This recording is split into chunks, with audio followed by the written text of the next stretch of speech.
పరిశుద్ధ లేఖన భాగంలో నుండి సామెతల గ్రంథం 17వ అధ్యాయము 6వ వచనాన్ని మనం చదివితే, కుమారులు వృద్ధులకు కిరీటము, తండ్రులే కుమారులకు అలంకారము అనేటువంటి మాట వ్రాయబడింది. పిల్లలు, భూలోకంలో జీవిస్తున్నటువంటి మనం తండ్రులు కుమారులకు ఎలా ఉండాలంటే అలంకారంగా ఉండాలి తప్ప అవమానకరంగా ఉండకూడదు.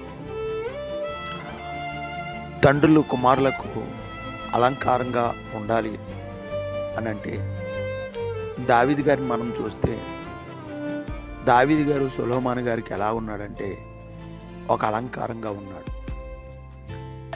అలాగే మనం కూడా మన కుమారులకు, తండ్రులు కుమారులకు ఎలా ఉండాలి అని అంటే అలంకారంగా ఉన్నప్పుడు మనల్ని బట్టి దేవుడు సంతోషపడతాడు. అలాగే కుమారులు కూడా సంతోషపడతారు.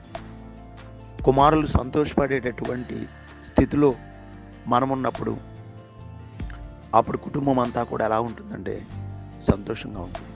కాబట్టి తండ్రులు కుమారులకు అలంకారముగా ఉండాలి తప్ప అవమానకరంగా ఉండకూడదు.